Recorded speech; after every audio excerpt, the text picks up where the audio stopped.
دیارە ئێمە ئەگەر قسە لەسەر مێژووی ژنی کورد بکەین ئەبێ بگەڕێینەوە بۆ قۆناغەکان قۆناغی مێژووی کورد با بڵێین ژن لە مێژووی کووردا چی بووە دیارە یعنی ئێستا من ناتوانم کاتێک قۆناغێک دیاری بکەم بڵێم لەو قۆناغەوە دەست پێ بکەین یا قۆناغە باس قۆناغەکەینی تر ئەوە ئەگەر ئێمە بچینەوە بۆ قۆناغانەی کە ئێمە پێی ئاشنانیان لە بیرەوەری ئێمە تۆمار کراوە یا ئێستا سەرچاوەکان لەبارەیەوە قسە ئەەکەن ژنان بە حکمی ئەوەی کورد دابش بۆتە سەر ئەو پارچانەی کوردستاندا بەردەوام کورد وە لە ناوی ژنی کورد لە شۆڕش و ململانیە و کێشە سیاسیەکانە بووە هەر بەپی ئەوەش لەو ناو ئەو کێشە سیاسیانە بۆ ژنی کورد دیارە خاوەن قوربانی بووە خاوەن هەڵوێز بووە پێگەی خۆی هەبووە بەشدار بووە ئەمە چ لە پێگە سیاسیەکەی چ لە پێگە کۆمەڵایەتیەکەی بەڵام ئێمە وەکو ئێستا هیچ سەرچاوەیەکمان ناڵێم هیچ سەفری کەمەوە بۆ نمونە ئەگەر ئێمە باس لە مێژوو بکەین ئێمە مەستورە ئەردەلانی مێژووی نووسیەتەوە هەروەها ئەوەی من بیزانم نەجیبە خان جەلیلزاد کۆمەڵێ ژنی تر کە با بڵێن نە کۆمەڵێ ژمارەیان لە پەنجەکانی دەست تێپەڕ ناکە ئەوانە لەسەر ژن و مێژووی ژن بەڵام لە بواری جاجیا نووسیانە بۆ نمونە ئەدەب بووە لایەنە کۆمەڵایەتیەکە بووە بەڵام ئەمە کافی نییە بۆ مێژووی ژنی کورد یعنی ئێمە چونکە مێژوو نووسی ژنمان نەبووە یان نووسوەری ژنمان نەبووە لەو سەردەمە نازانین مێژوەکەمان چییە ینی من ئێستا پشت بەوە بکەم کە باس 50 ساڵی پێش ئێستا بکە 30 ساڵی پێش ئێستا بکە هیچ سەرچاوەیەکم نییە ینی بزانم ژنی کورد لە بوارە جیاجیەکانە لەکوێ بوونە بەڵام بە تەحدید لە دوای ڕاپەڕینەوە ئێمە ژنی باشمان هەیە چوەک نووسەر چوەک ئەکتەر چوەک هونەرمەند چوەک سیاسی لە زۆر بواری ترا ئێمە ژن پێگە و شوێنی خۆی دیارە بەڵام لەگەڵ ئەوەشە من نامەوێت لێرە جوودی کەس یا هەوڵی کەس سفر بکەمەوە بەڵام نەیانتوانیە مێژووی ژن بنووسنەوە من چەند نمونەیەک دەمێ بۆ نمونە ساڵانە پێمان بڵێ چەند ژن کوژراوە و لەسەر چی کەیسەکانیان کوژراوە ئەنی لە هەموو کوردستانە با بڵێن ئەگەر هیچیش نەبێ ئەم پارچەی باشووری کوردستان با بڵێن چەند ژنمان هەیە کوژراوە چەند ژن هەیە خۆی کوشتووە چەند ژن یعنی ئەمە نمونەی خۆکوشتن دیارە ئەمش کات خۆی قسە و باسی لەسەر بوو چەند هەوڵێک هەبوو ساڵانە ئەو ژمارانە تۆمار ئەکرا بەڵام بەداخەوە جارێکی تریش ئەوە ئیستیغلال کرا بۆ بەرژەوەندی تاک بۆ نمونەیەکێک لێرە لەسەر ژن کوشتن کتێبێکی بڵاو ئەکردەوە من ئەچوومە دەرەوە ڕێک لەسەر ئەو ئامارە ئەمود من لە باشووری کوردستانە ئەژیم ئەمە ژمارەیە ئەمە ڕقەمەکەیە ژن ئەکوژێ من ناتوانم لەوێ بژیم لەوێ ئەچوون ینی لجوئی سیاسی و ئەوانیانە پێوەرەگرت ئەمەش ینی جارێکی تر بەداخەوە لەلایەن هەنێ خەڵکەوە ئیستیغلال کریایە با بڵێن بازرگانی پێوە کرا لەبەرەوە جوهدی خەڵک هەبوو قسە لەسەر ئەو کێشە کۆمەڵایەتیانە بکە نووسینەوەی مێژوو زۆر گرنگە چونکە تۆ ئەگەر مێژووی ژن خۆی نەینووسێتەوە کێ بینووسێتەوە ینی پیاوێک نایە مێژۆکەی تۆ بنووسێتەوە ئەگەر بیشی نووسێتەوە بە کرچ و کاڵی لە پەراوێزی ڕووداوەکانە ئاماژەیەکی پێکا بەڵام ئێستا چونکە ژنی ڕاگەیاندکارمانەیە ژنی نووسەرمانەیە وەکوتم ژنمانەیە لە بوارەکانی جە هەرێکێک لە شوێنەکەی خۆیەوە ئەتوانێت ئەو مێژووە بنووسێتەوە نەوە بەنەوەی ژنان ئاشنا بکاپی کەسێک نییە ئەم مێژووە بنووسێتەوە دەرخەری ئەم ژنە نمونەیانە بێ لەبەرەوە ئێستا تۆ لە هەر ژنێک بپرسە لەبارەی مێژووی ژنەوە لەبارەی ناسینی ژنە دیارەکانەوە هیچ شتێک نازانێت نەکی شتێک نازانێت ئەی معلوماتێک یان کەمی هەیە لەبەرەوە زۆر گرنگە ئێمە خۆمان هەرێکێک لە شوێنەکەی خۆی لە پێگەکەی خۆی هەوڵ بدا وجودی خۆی بسەپێنێ دوای ئەوە سەبە خۆی ینی خۆی وێنێ ژنێکی سەرکەوتوو هەیە بۆ نمونە لە شوێنێکە ئەمە خۆی نیشانی ئەوانی تر بدات بێتە ڕێ نیشاندەر بۆ ئەوانی تر چونکە ئەمانە ژنی نمونەین تو ئەبێ لە خێزانەکەی خۆتەوە دەست پێ بکەی ینی تۆ یەکێک لە ماڵە وجودی تۆ سفر ئەکرێت لە ناو خێزانەکەدا چجار لە دەرەوەی کۆمەڵگە لەبەر ئەوە ئەمانە هەمووی لە پێگەی ژن کەم ئەکەنەوە ئەمە ئەوەیە کە ڕۆڵی ژن چەند بەرز بێ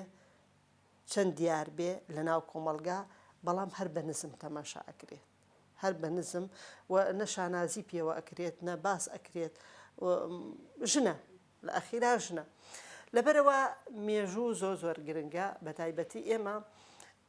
ئێستا من هەموو جار ینی ئەو پرسیارە ئەەکەم لە چەند شوێنی تری شاوتمە ئێمە تاکو ئێستا نازانی چەند دایکە شەهیدمان هەیە ینی دایکە شەهید ینی دایک شەهید یا هەموو کوردستان یا باشووری کوردستان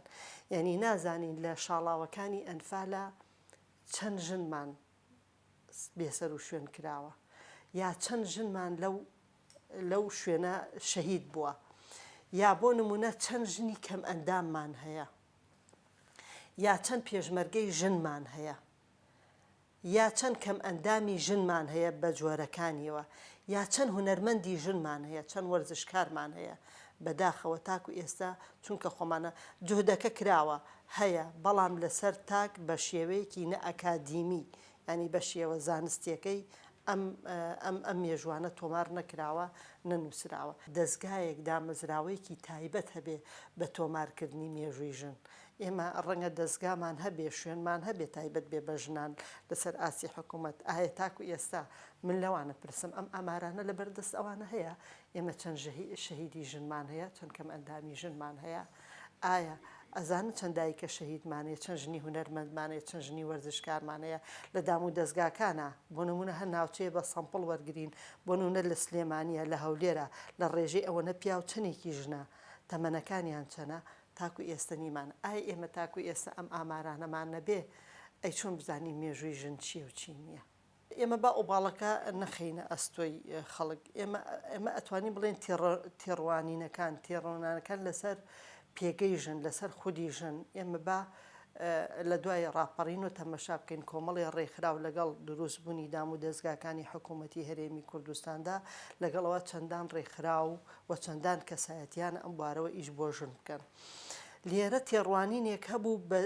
بە تێڕوانینی پێش ڕاپەڕین کە بەعسا کە ئەو ڕێکخراوی ئافرەتانی اتحاد نیسای بۆچی بووە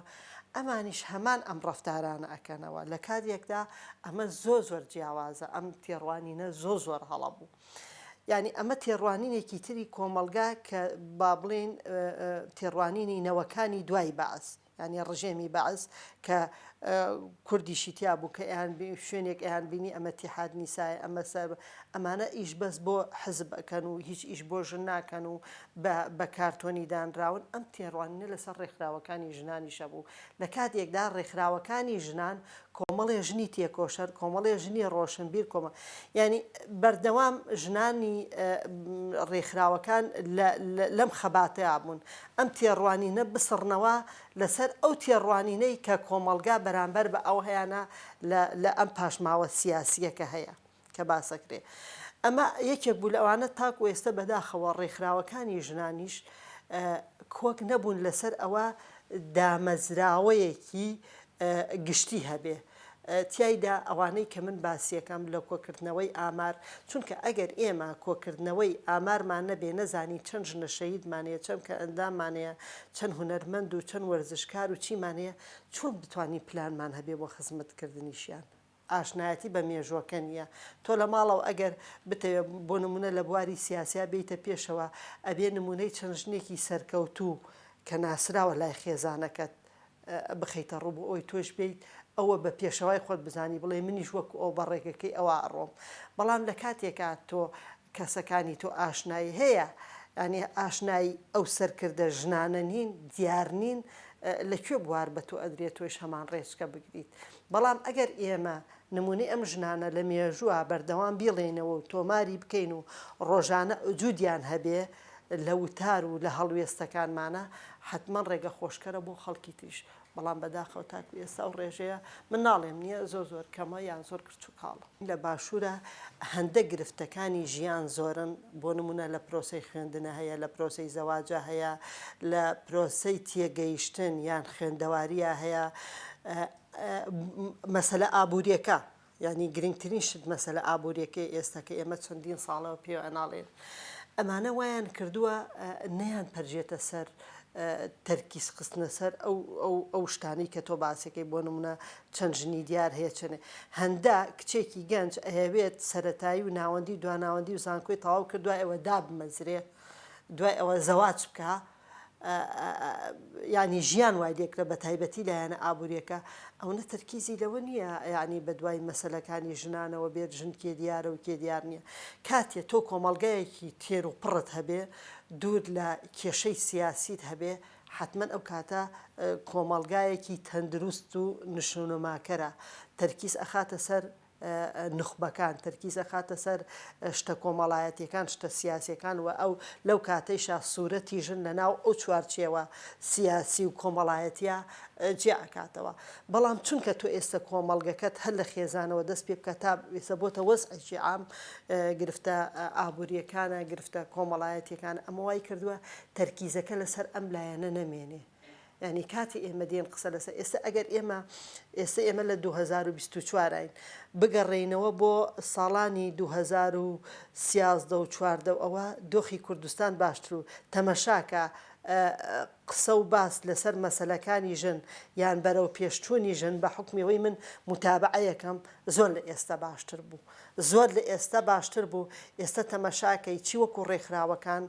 لە هەموو بوارەکاناژن لە پاشەکشایە بەڵام لە یەک لایەن لە پێشکەوتنایە لایەنە ئابوووریەکەیە لایەنە ئابوووریەکە نەوەکو خۆی هەنگاونان بۆ ئەوەی ژن خاوەن سربەخۆیی خۆی بێ لەبەر ئەوەی دۆخی ئابووری وای دروست کردووە لە ماڵە ئێستا ئەوە ئەو کۆتوبەندە نەما بۆ ژن پێ بڵێ تۆ نابێ بچیتە دەرەوە جاران ئەگەر ژن بچایە بە ڕێکخراوەکانی ژنان نەیانە هێشت بڕواایە بۆ شتێکی تەرفیهی نێشت بەڵام ئێستا با بڵێ ئەچم لە مارکێتێکا ئیشەکەم چونکە سەرچاوێکی ئابووری بەخۆی هەیە و دوای خێزانەکە ئیسفادەرێ هیچ پێ ڕێگری لێ ناکە تەمەشاکە لە هەر زەمەنیەکە قۆناغێ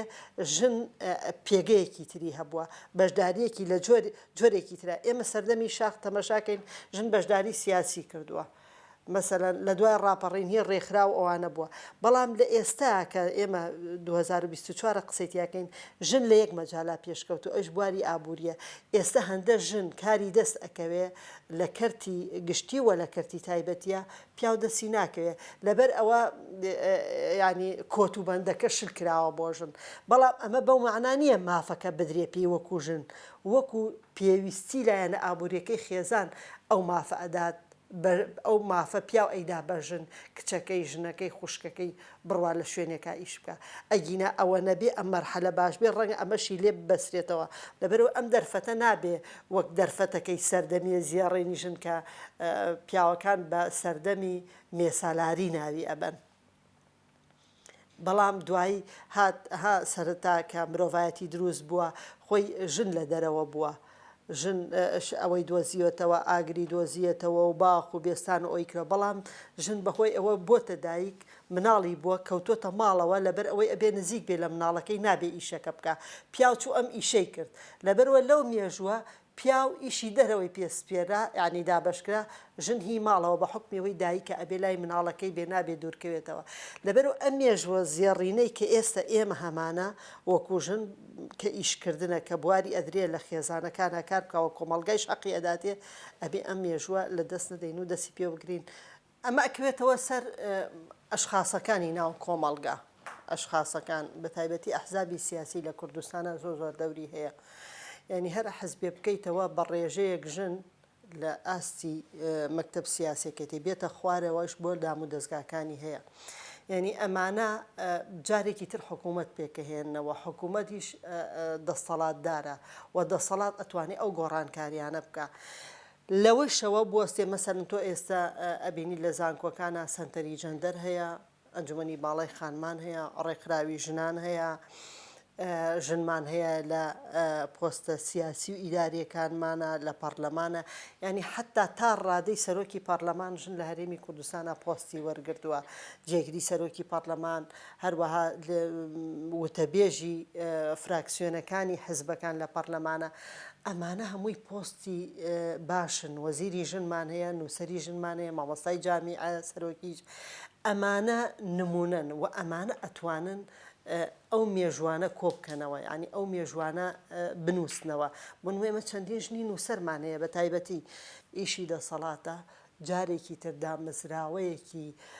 ئەکادیمی هەبێ و هەرێکێ بەپی ئەم اختصاسانە ژنی تیادا مەزرێنێ و هەرێکێک ئەم مێژوانە بنووسنەوە. ئەو کاتە ئێمە ئەبینە خاوەن مێژوویەکی دیار و لە بوارە من ئەگەر تۆکو کچێکی گەنج بپرسی یەکەم ژن لە پەرلەمانی کوردستانە بۆ ئەندام پەرلەمان کێیە؟ یەکەم وەزیری ژن کێیە؟ یەکەم قایمقام کێیە؟ یەکەم سەرۆکی پەرلەمان کێیە؟ یەکەم وەرزشکاری ژن کێیە؟ یەکەم ژن چووە سەرتەختەی شانۆ کێیە؟ یەکەم ژن بەشداری لە یارە نێودەوڵەتیەکانە کرد کێیە؟ ئەمانە هەمووی ئەبێ بنووسرێتەوە، ئەمانە ئێستا لە فەردا کۆکرێتەوە، ینی شەخص ئەیکە حتا حکوومەت دەسەڵات تاکو ئێستا نەکەوتۆتە سەر ئەوە ئەو بڵاوکراوانی کە تایبەتن بە ژنان لە بوارە جیاجیەکانە کۆی کاتەوە و دوایی تەوزیفی بکات. تەوزیفی بکات بۆ نمونە لە خوێندنگاکانە لە جامیعەکانە، ئەمانە زۆر مهمە چونکە منهەج ئەچێتە هەموو مەکتەبێکە، هەموو مەکتەبێکش ئەچێتە ماڵەوە. تۆ ئێستا مناڵێکت لە سەرەتاییە لەسەر دەرزێک کە باس جەندەری یەکسانی ژن و پیاو ئەکا، ئەم مناڵە ئەی خوێنێتەوە لە ماڵە ڕۆژانە خۆی تەطبیقی ئەکات، یعنی چۆنە ئەم ژنە مافی چییە و ئەرکی چییە و پیاوەکە مافی چییە و ئەرکی چییە. ئێمە ئێستا لە کوردستانە جیاوازی ئەبینی، جیاوازی یعنی پلە دووی، ینی ئەمە پیاوە ئەبێ پلەیەک بێ، ئەمە ژن ئەمە پلێ، ئەمە ئیشی ژنە ئەوە ئیشی پیاوە، ینی ئەبێ ئەمانە ئێمە تێپەڕێنی.